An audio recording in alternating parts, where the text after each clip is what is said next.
1968, April 4th. A day that changed the landscape of society forever. The life of the most influential voice of social justice was ended. He galvanized the masses, fighting hatred and inequality with civil disobedience and speech. His influence and power was for all to see. Unlike the truth behind his assassination, which, to this day, remains unrecognized. The official account of Martin Luther King Jr.'s assassination points the finger solely at one lone gunman. This documentary will challenge convention, looking behind the scenes at who orchestrated and carried out the silencing of the most powerful voice of the 20th century. Was it the actions of a poor, crazed ex-convict, or the workings of a deeper conspiracy? Though much revered today, Martin Luther King had many enemies. At the time of his death, 75% of Americans disapproved of the civil rights leader. Unearthed information, diligent researchers, and witness testimony since that fateful day has exposed the dark underbelly of the secret services, implicating the highest form of cooperation between the men in power and the assassination's perpetrators.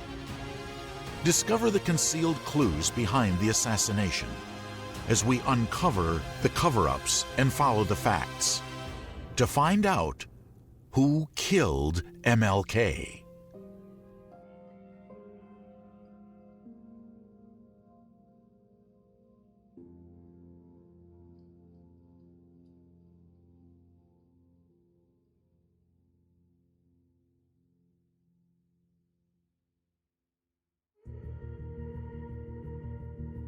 The energy, the faith, the devotion which we bring to this endeavor will light our country and all who serve it. And the glow from that fire can truly light the world.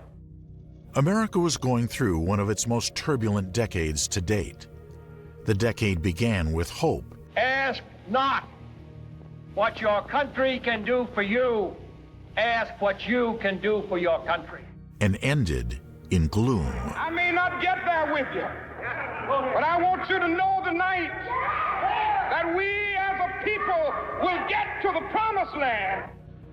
The tumultuous landscape of the 1960s gave many reasons to cast a seed of doubt on those in power. None more so than the heavily investigated assassination of the New Hope, John Fitzgerald Kennedy. Only time would expose the inadequate disparity in which Martin Luther King's cold-blooded murder was investigated. In a similar vein to Kennedy, Martin Luther King was on the front line of fighting against social injustices across America and further. The gains he made in energizing a nation to fight racial prejudices with nonviolence and opposition to the war in Vietnam made him a target for radicals.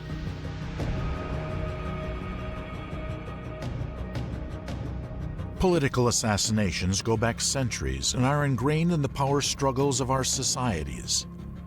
Was this one more to add to the list? Or was a lone gunman capable of the atrocity? The theories exhumed from the case paint a sinister picture of the political climate. His threat to society? Equality. Skin may differ, but affection dwells in black and white the same. And were I so tall as to reach the pole or to grasp the ocean at a span, I must be measured by my soul. The mind is the standard of the man. And with this new sense of dignity and this new sense of self-respect, a new Negro came into being with a new determination to suffer, to struggle, to sacrifice, and even to die if necessary in order to be free.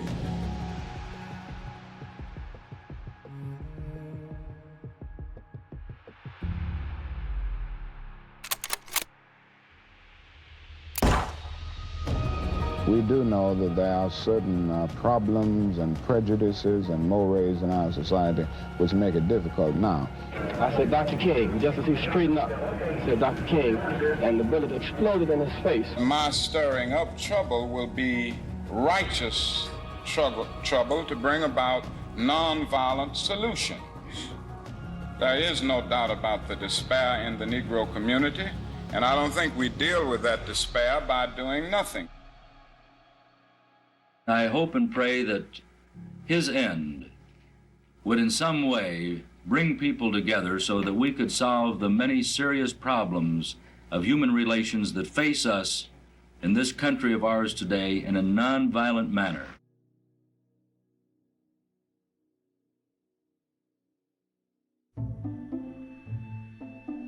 April 4th, 6:10 p.m.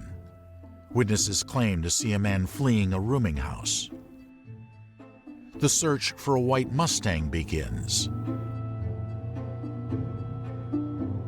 6:30 p.m. Police discover an abandoned package. Inside, the alleged murder weapon. 7:05 p.m. Dr. Martin Luther King is pronounced dead at St. Joseph's Hospital. 8:15 p.m. The bundle found at the scene is handed over to the FBI. April 5th, Atlanta, Georgia. The mammoth FBI investigation commenced, costing over $2 million and involving 3,500 investigators.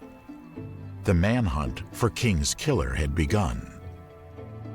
April 7th, Toronto, Canada. April 9th, 50,000 people accompany King to his final resting place.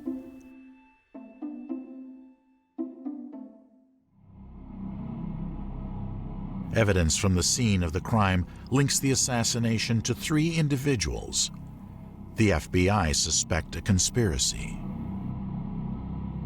Investigations begin to point to one man using several aliases to commit the crime. Identification from fingerprints on the rifle and binoculars left in a package at the scene link the assassination to a man called James Earl Ray. April 19th, FBI issue a wanted poster. Over 2 months since the assassination of Dr. Martin Luther King. June 8th, London, United Kingdom. At the time of his arrest, Ray was attempting to fly to Rhodesia via Belgium on a fake passport, a place ruled by an oppressive white minority government. Racial hatred was evident, but did he commit the crime? Though he was a criminal, he wasn't prolific with a gun.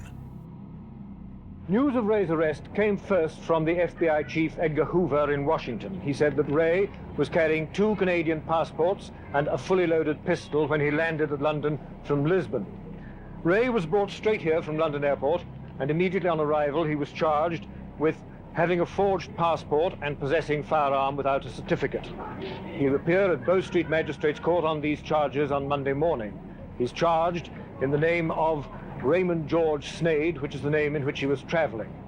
The arrest of Ray was carried out by Metropolitan Police officers under Detective Chief Superintendent Tommy Butler, the head of the flying squad and the man who brought the escaped train robber Charles Wilson back from Canada. A chief inspector of the Scotland Yard department which deals with extradition matters is working with Chief Superintendent Butler. Scotland Yard says that the arrest was carried out in cooperation with the FBI and the Royal Canadian Mounted Police, and Edgar Hoover has praised Scotland Yard and the Canadian Mounted Police. 6,000 FBI agents, together with police from over 100 countries, have been looking for Ray in the 2 months that have elapsed since Dr. King's murder. And now the trail ends here at Cannon Row Police Station. Examining the paper trail, investigators link the 3 identity thefts to a small area in Canada. Strong evidence points to 2 of the assumed identities, Eric Galtz and Ramon Snades, being possessed more than twice.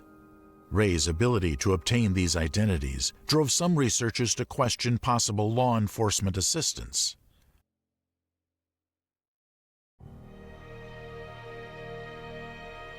James Earl Ray was a man with a troubled past.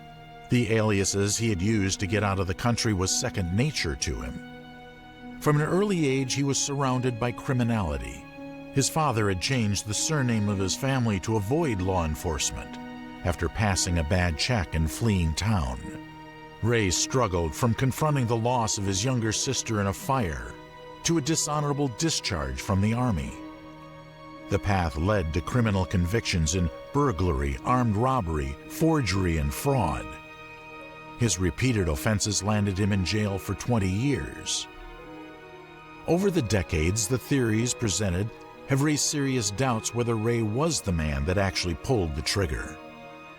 His criminal background, far-right leanings, and subsequent escape in 1967 by hiding in a trunk transporting bread into the prison made him the ideal patsy. Can you tell us the purpose of your visit here, sir?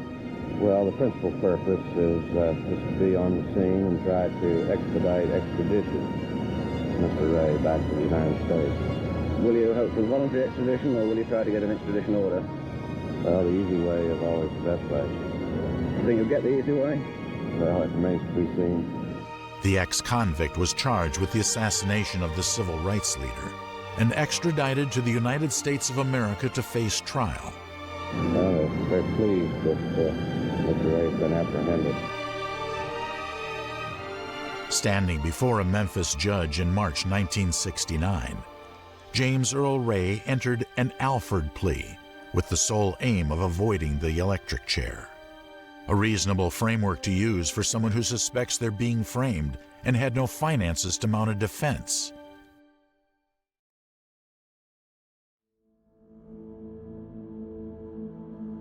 On his 41st birthday, March 10, 1969, James Earl Ray pled guilty without confessing to the crime, eliminating any chance of an immediate, thorough investigative trial into the assassination. He was sentenced to 99 years behind bars.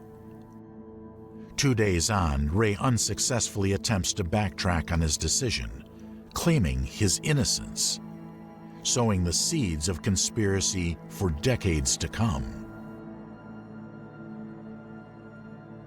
According to Ray, he was set up by a mysterious blonde Cuban man known only as Raul, claiming he was a patsy in a wider conspiracy.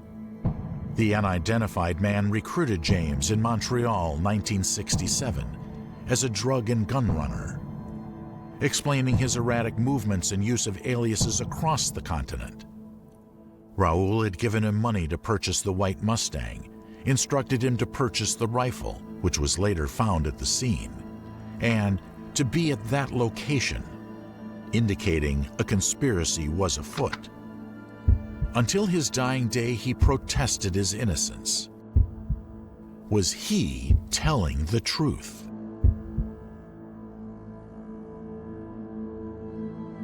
The official account. James Earl Ray, filled with racial hatred for King, rented a room on the second floor of the rooming house and perched in a bathtub. He peeked out of the window overlooking the Lorraine Motel, and at 6:01 p.m., he pulled the trigger that ended the life of one of America's most influential visionaries.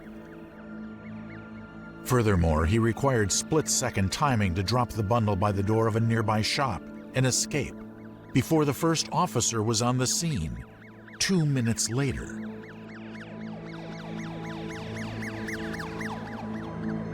Unable to dispute his racial motives, many have questioned the capability of Ray to organize, carry out, and escape without partners in crime.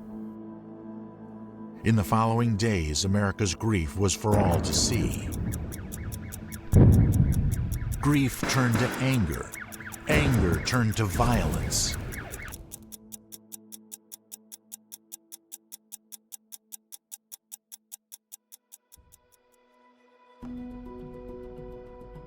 On his journey for equality, Martin Luther King Jr. had made many enemies. His rise to prominence in the racially divided, tense climate of the 1950s put him on a collision course with the secret services. 1955, a time when society was segregated. In the wake of Rosa Parks' arrest, King was chosen as the Montgomery bus boycott protest leader, and with it, the spotlight to spread his message. We, the Negro citizens of Montgomery, have been involved in a non-violent protest against the injustices which we have experienced on the buses for a number of years. This is a non-violent protest. We are depending on moral and spiritual forces, using the method of passive resistance. The protest lasted 381 days, placing severe economic strain on white majority-owned businesses and the public transit system.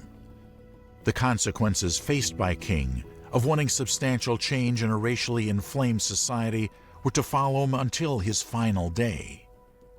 White supremacists targeted King, sending threats, even bombing his home. This newly found fame not only gave rise to threats from the far right, but illegal surveillance from the nation's highest law enforcement body, the FBI. Notoriously headed by J. Edgar Hoover. Each of the special agents of the Federal Bureau of Investigation must be ready and capable to meet any challenge. In his eyes, King was a threat to the status quo. Threats on Dr. King's life and family became regular occurrences throughout his life.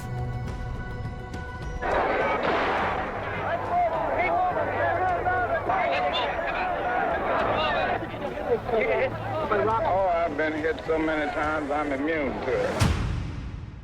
We have this illegal, unconstitutional injunction. All we say to America is be true to what you said on paper. Because somewhere I read of the freedom of assembly. Somewhere I read of the freedom of speech. Somewhere I read of the freedom of press. Somewhere I read that the greatness of America is the right to protest for right. 1958. The preacher of nonviolence was subject to a near-fatal stabbing. Confronting death, he preached that murder could not stop the struggle for equal rights. Moving into the turn of the decade, the political landscape was transforming. With fresh ideas from a youthful president, hope seemed just around the corner. And I can assure all of you here who have reposed this confidence in me that I will be worthy of your trust.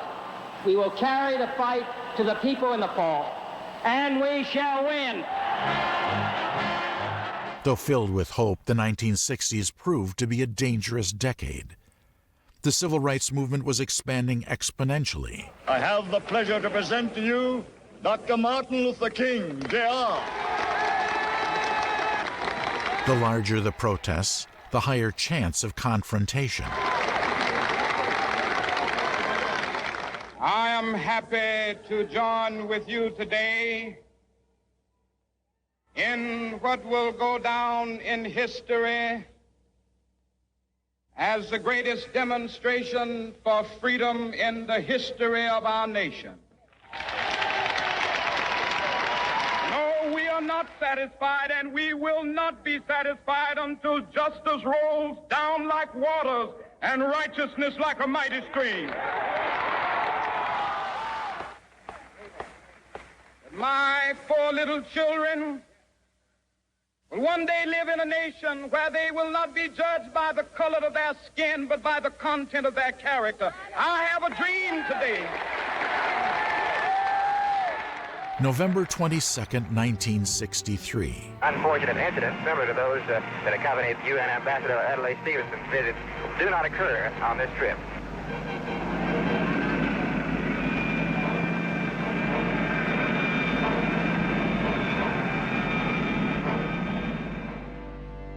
America mourned. The world mourned. Conspiracy theories since that day have cast similar doubt on the official findings, with the majority of Americans believing he was the subject to a conspiracy. It's not beyond the realms of imagination that similar plans befell King. Here's Lee Harvey Oswald up on the 6th floor of the book depository building. And here comes the president's limousine. As you see, right in front of the building, almost parks under Oswald's window. At this point, Oswald could take his rifle and drop it out the window, confident that he will hit somebody in that limousine. But does he? Does he fire? Oh, no. Being somewhat of a sport, Oswald waits until the car speeds into the distance. And then Oswald fires the first shot, and the bullet hits the president in the back of the neck, leaving behind a hole in his jacket 6 inches below his shoulder, leaving behind a hole in his shirt 6 inches below his shoulder, and leaving behind a hole in his back 6 inches below the shoulder. The bullet then exits from the president's throat, leaving behind a small wound of entrance.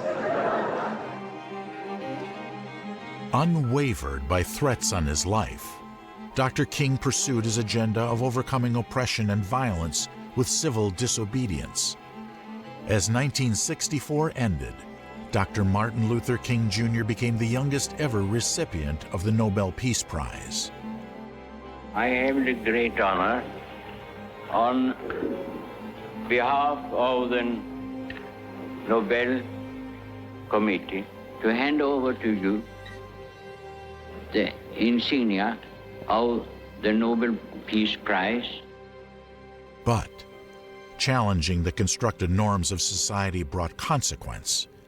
Even with the passing of the Civil Rights Act in 1964, riots and poverty raged on. Martin Luther King Jr. was on a perilous collision course with President Johnson. Plans to disrupt Washington with a Poor People's March, and efforts to divert funds from the Vietnam War effort to the rundown communities across America made him a threat to the president's plans. Johnson had no intentions of defunding the military-industrial complex. He wanted the opposite, to expand their presence in Vietnam.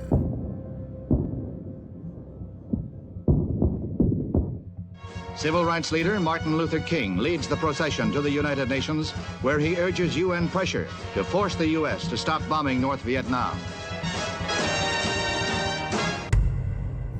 The bombing in Vietnam has to stop. As has been proved time and again by all Air Force studies, bombing simply increases the resistance of people to come to the negotiating table. This was true in Korea, it was true in Germany. We are achieving nothing in North Vietnam by the bomb. The infiltration increases, we are not bringing them to the table. King's stance on the war scared much of the Secret Service and establishment. They believed him to be a communist. The law enforcement bodies of the land form the first line of defense against any attack that might be launched from within. Never before was there greater need for unity, for a calm appraisal of the forces which work against us. They seek to weaken law enforcement in every conceivable manner as their first step toward turning law and order into revolution and into chaos. Law enforcement will meet these challenges. Hoover had escalated his illegal surveillance of King in the years prior, sending him sex tapes the FBI had filmed along with anonymous threatening letters, calling for him to commit suicide within 34 days, or his image would be ruined with the release of his extramarital affairs. Symbolic of the continuous defamation campaigns on the wider left. On his journey of changing the social landscape of America, Martin Luther King accrued many enemies. Motives for his death were palpable throughout America, from the far-right supremacist groups, like the KKK, to the political establishment.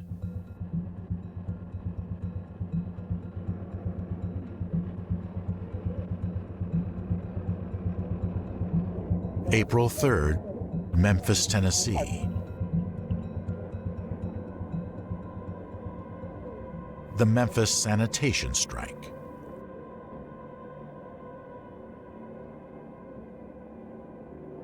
The day before, the fatal shot rang out.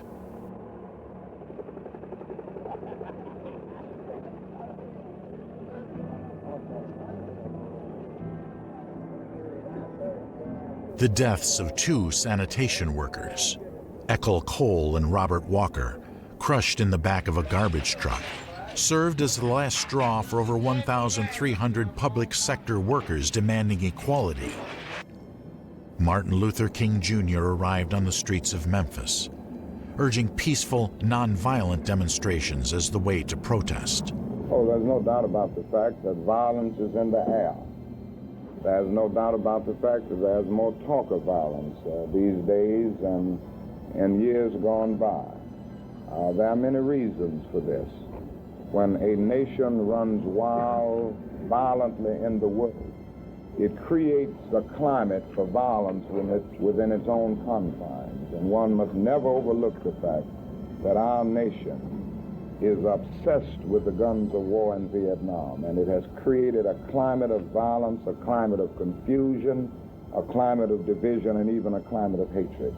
And I think we have to recognize this as we move on in the days ahead. Now, this does not mean that it is not possible to have a nonviolent demonstration. I think we have to see that it's more difficult at this time. Consequently, we have to take greater precautions, and we have to train people in a very disciplined manner over a longer period, maybe, to control elements that can become uncontrollable because of the nature of the situation. Taking center stage, King delivered the famous speech that eerily foreshadowed his untimely demise. We've got some begin to talk about the threats that what would happen to me from some of our sick white brothers. Well, I don't know what will happen now, but it really doesn't matter with me now, because I've been to the mountaintop and I've seen the promised land. I may not get there with you, but I want you to know tonight that we as a people will get to the promised land.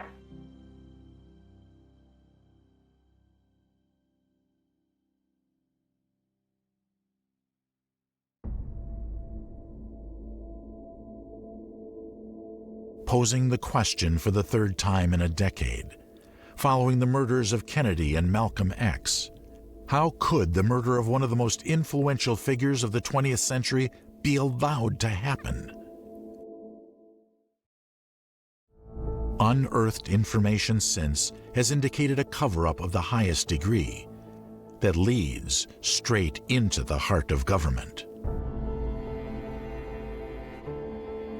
With the trial only lasting 2.5 hours, suspicions were raised at its immediacy and the coercion of his lawyer to force through a guilty plea, the reason of which would provide perfect cover for any co-conspirators. Feeling betrayed from what he thought was the leaking of case material, Ray hired the forceful lawyer and longtime close friend to President Lyndon Johnson, Percy Foreman. Percy Foreman, the same lawyer who represented Jack Ruby, the man at the center of the Kennedy conspiracy, had turned up mysteriously at the opportune moment as Ray was firing his attorneys. Instead of having a lawyer who was in the process of mounting a strong defense, which might have succeeded, he was now in the hands of what some believed to be the conspirators of a cover-up.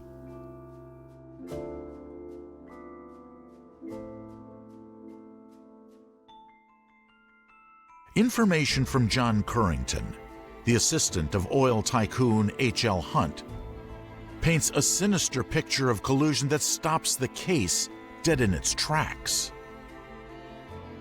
Although all hearsay, Hunt, an alleged co-conspirator of Kennedy's assassination, along with Johnson and Hoover, had sent his assistant to Percy Foreman's office with $125,000.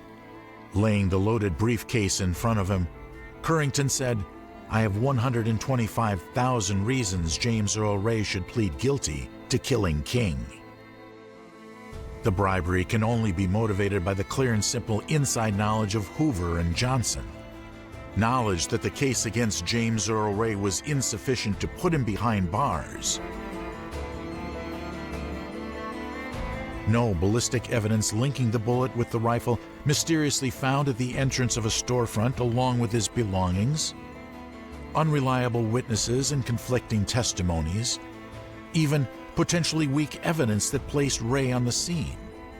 If true, the bribe, along with threats to charge his brother as a co-conspirator, worked.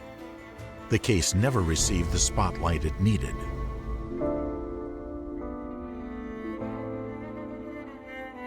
Many similarities can be made between the two assassinations that deflated the decade. Lee Harvey Oswald's guilty plea retraction led many to believe he was just a scapegoat. There was, they say, a conspiracy. More new evidence has come from the National Archives in Washington, where under the new Freedom of Information Act, some hitherto secret transcripts of the Warren Commission have now come to light. And one of those transcripts shows a commission lawyer concerned about suppressing what he calls a dirty rumor, suggesting that Lee Harvey Oswald had had close contacts with the FBI. Another report says that top FBI officials deliberately destroyed a threatening letter Oswald sent to the FBI in Dallas about 10 days before the assassination. Also released this letter from J. Edgar Hoover, which reveals for the first time that Jack Ruby, who killed Oswald, was an FBI informer. All of which, says Mark Lane, is evidence of a cover-up of Watergate-style proportion. What would you call it? 20% of the evidence of the files about the assassination of John Kennedy today are locked away in the vaults of the FBI, the CIA, or in the National Archives. Over 60% of Americans believe that more than one person enacted the assassination of the president, with more than a few conspiracies pointing the finger towards Hoover and Johnson, a consequence of their differences in foreign and domestic policies.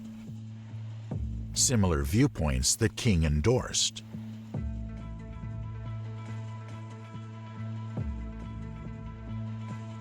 In any assassination, a lone nut is needed. The use of a crazed individual in assassination plots eliminates any possibility of the perpetrators needing to reveal a reason. Perfect cover. A lone nut doesn't need a reason. According to Ray, once he knew he was the fall guy, he made his escape to Canada. James Earl Ray spent the next 29 years in prison fighting for a retrial.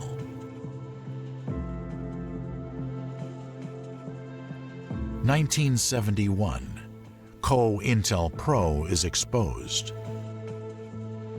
The covert and highly illegal operations targeted high-profile figures, from Jimi Hendrix to Malcolm X, many of whom passed under mysterious and sinister circumstances.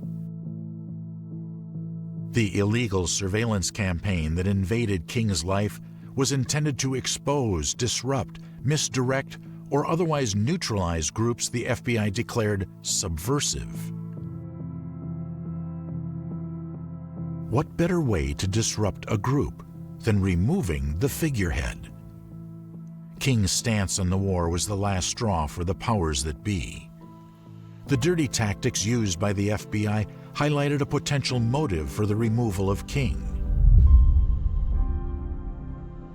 Confidence has been shaken to its very foundation by recent revelations of the extent to which sordid activity on the part of our government in the name of our great people have simply shaken us. The actual findings have never been made fully public. There's never a trial of Ray. He pled guilty. But from what one knows about the case, you've got to think they did a very extensive, sponge-like job, the kind of job they always do. That is, the physical, factual evidence is overwhelming that Ray killed King.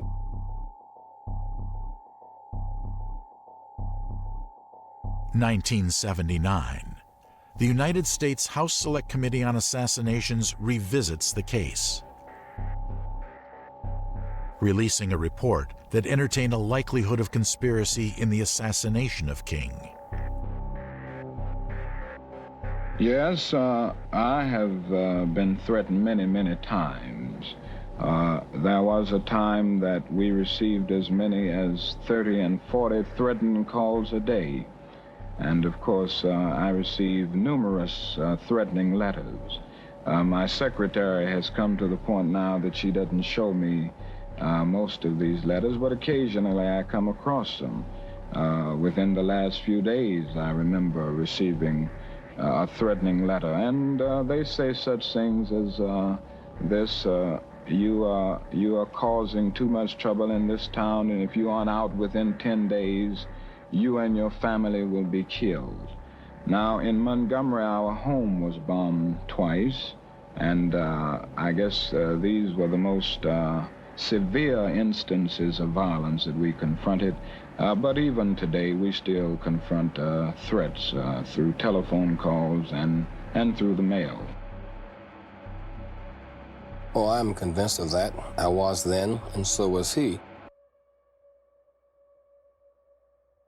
It was a moment of pain and trauma, and yet it was an inevitable moment. In some sense, we had prepared for such a moment because we were clear that there had to be some suffering, that there had to be some crucifixion in order to get a resurrection in American society, given the fact that our commitment was to stop the racial polarization, to stop the economic exploitation, and we were aware of the critical nature of the forces that were against us.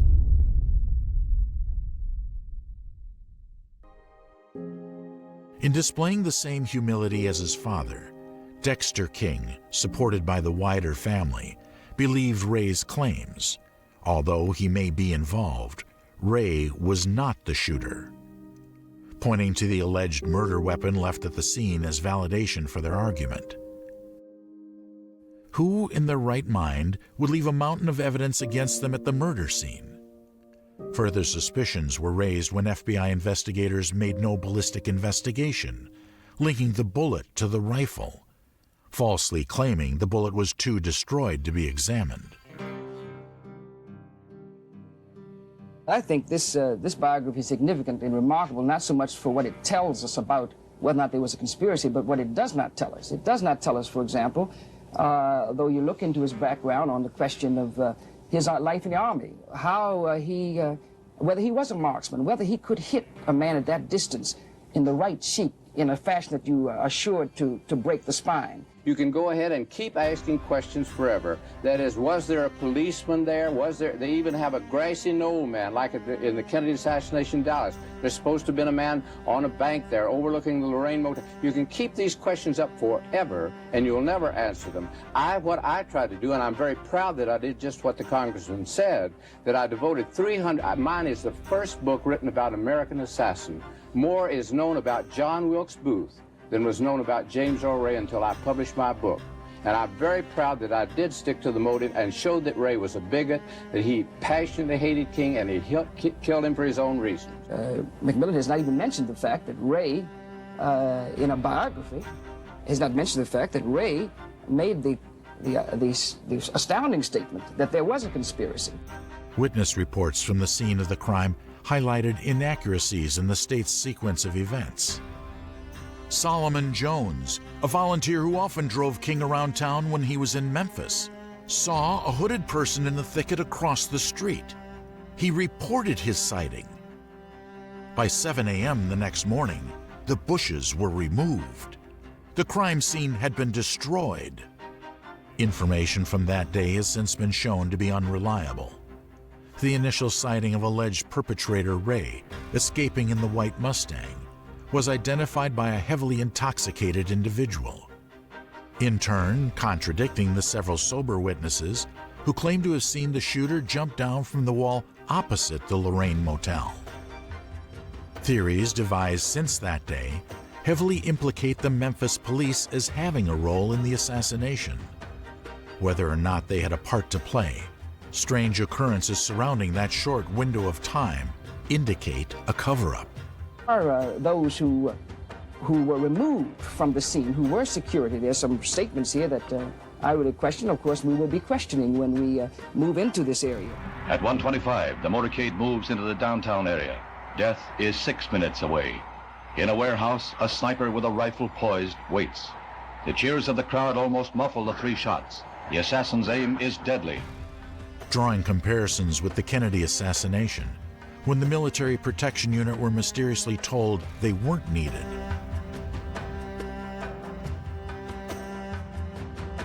Orders that could only come from deep inside the Secret Services forcefully removed a black officer by the name of Detective Reddit from the vantage point overlooking the motel.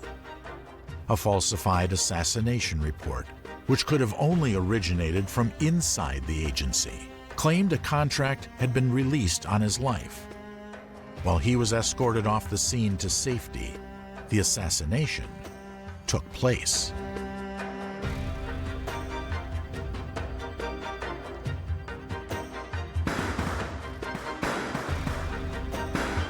In Memphis, links between the police and the FBI were strong. Fire and Police Chief Holloman, the man with control of the scene, had worked under FBI Director J. Edgar Hoover for over 7 years, going on to run the Memphis FBI unit in the early 60s. The FBI had a close eye on Dr. King that night. Omitted from the reports, but seen on celluloid, Merrill McCullough, first to respond, checks his pulse. Posing as a member of the local invaders, a younger, more militant Memphis civil rights group, McCullough, also known as Agent 500, was a police informant whose intelligence led straight back to the FBI and J. Edgar Hoover.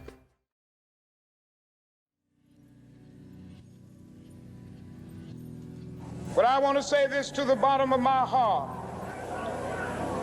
that the police officers who have worked with us and been with us, carrying us around the city and dealing with this whole logistics problem today, have been marvelous in their support and their cooperation. Moles were already in his close circle.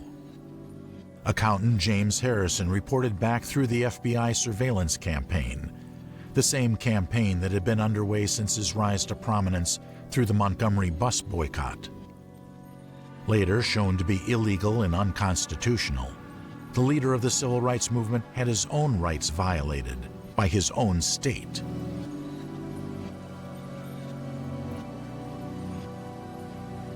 "6:35 p.m. One oddity involving a second white Mustang obscured the truth even more. 6:35 p.m. 30 minutes after the shooting, a chase involving a white Mustang being pursued at speeds over 90 miles an hour is broadcast over CB radio. 2nd Street and Avenue A. Bandit car just ahead of us, going north. Head him off from your present position. K. Okay, number 3. Police waiting to intercept the chase never hear or see the vehicles, leading many to conclude the possibility of a hoax or diversion. There never was a chase. Contrary to the law, the police dispatcher failed to identify himself and hasn't been tracked down since. The squadron of police interceptors had been duped by the mysterious broadcaster and sent on a wild goose chase, giving the assassin time to escape.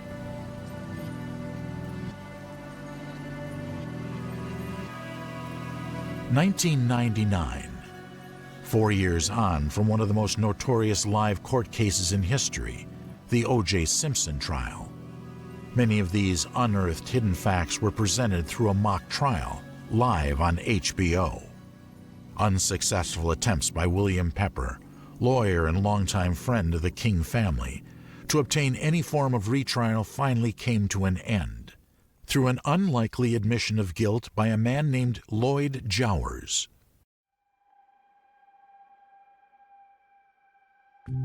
December 16, 1993. Pepper's determination to keep fighting the case was not in vain. Going against advice from his lawyers, Jowers revealed his role in the alleged plan to end King's life, live on Primetime Live, the magnitude of which paints a disturbing reality. Did James Earl Ray kill Dr. Martin Luther King? No, he did not. Do you know who killed Dr. King? I know who was paid to do it. Was there a conspiracy involving more than one person? There was a conspiracy, yes, sir. Sure was. Were you involved in this conspiracy to kill Martin Luther King, Jr.? I was involved in it indirectly. Coming to the end of his life, 73-year-old Jowers, a restaurant owner across the road from the Lorraine Motel, confessed to his involvement in the conspiracy, implicating a strong alliance and collusion between public servants and the criminal underworld. Frank Liberto, a mafia-connected produce dealer associated with Louisiana crime boss Carlos Marcello, delivered $100,000 to Jim's Grill, the back door of which opened onto the thick bushes, where several witnesses claimed the shots originated. In addition to the money, Jowers claims a man named Raoul came to see him, delivering a rifle in a case. Witness testimony close to Liberto adds credibility to his involvement. Jowers insists he was also told there would be a cover, a decoy. Was Ray the fall guy?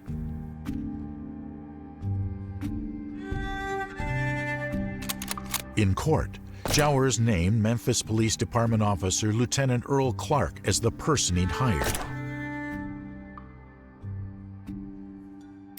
Diligent researcher Dr. William Pepper, through years of interviews, following leads and partly funding the case himself to the tune of $1 million, disputed his claim somewhat. He deduced who the real shooter was. Clark was just the spotter. Pepper points the finger solely at Strausser, the Memphis Police Department's sharpest shooter. According to Pepper, Lenny Curtis, a janitor at the local firing range, claims to have seen Strausser practicing hours on end with a rifle that had been brought in by a member of the fire department. In the years since witnessing Frank Strausser, attempts of putting an end to Lenny have been made. Out of fear for Curtis's life, Pepper remained quiet about his findings. Further evidence mounted against Strausser. Frank's unusually large shoe size of 13 fitted the plaster of Paris mold made from the bushes where the alleged shot rang out, planting him firmly at the scene of the crime.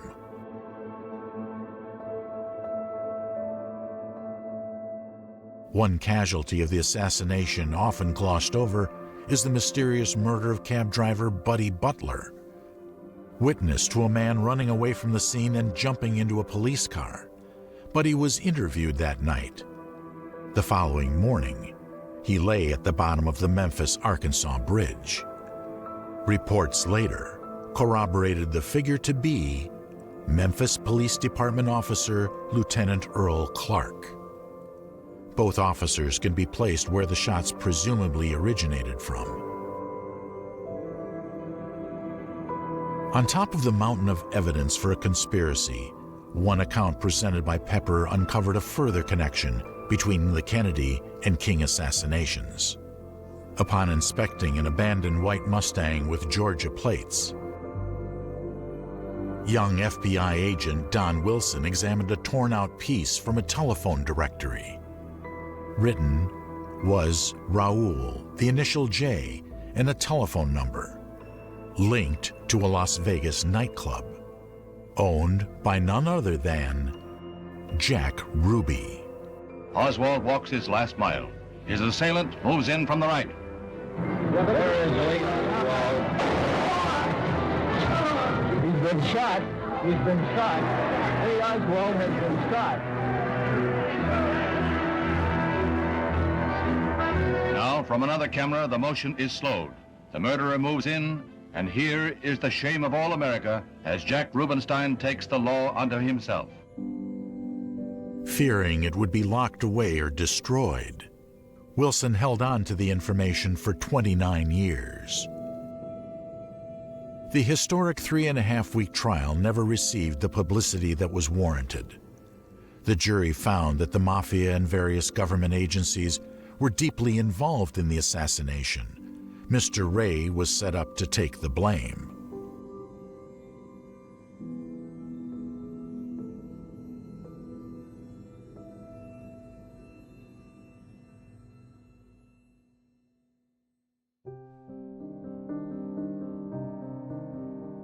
Testimony from Lamar Waldron, son of a General Motors worker in Atlanta, takes the sequence of events one step further. Corroborated with most of the facts from the trial, Waldron alleges the hit originated from the GM plant. Blockbusting morphed the predominantly white middle-class neighborhood, racially motivating workers to donate to the assassination plot. Was Ray's return to Atlanta a strange coincidence, or was he looking for his paycheck?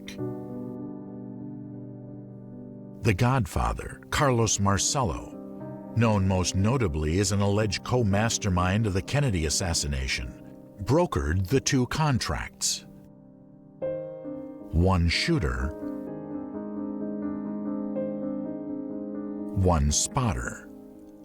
His rumored involvement in the assassination plot and cozy ties to Johnson and Hoover provides serious motive to restrict the free flow of information.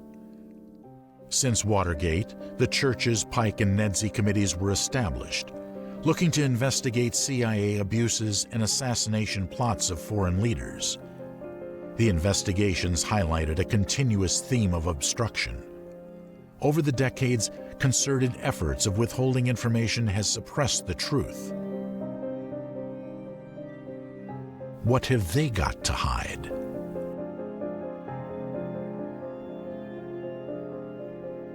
To this day, important information concerning the murders of the two most revolutionary minds of the 20th century remains hidden, unexposed to the public.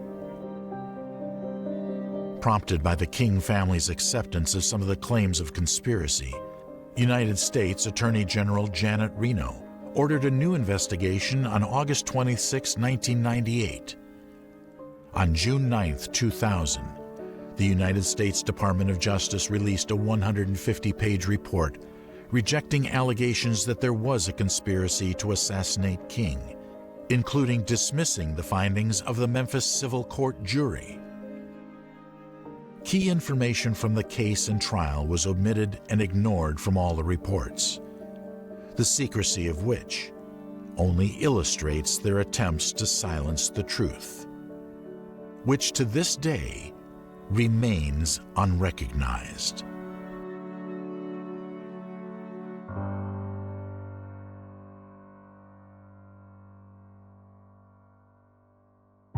(1998).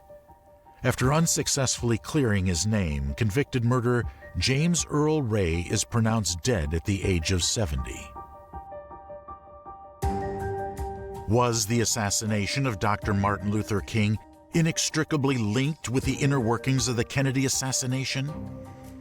Would an in-depth investigation and trial expose the crooked spine of government or unmask the true perpetrators? Was it an attempt to silence the truth? Whether you believe Ray pulled the trigger or not, covered up facts, witness silencing, red herrings, and illegal surveillance surrounding the assassination has blurred the lines between fact and fiction, implicating those in power. The assassination of Dr. Martin Luther King Jr. fulfills all the requirements of being a conspiracy. Whether it leads to the heart of the state or not, the veil of secrecy and disguise displayed from those in power is for all to see. Only with heightened transparency of government will those who abuse power be truly exposed.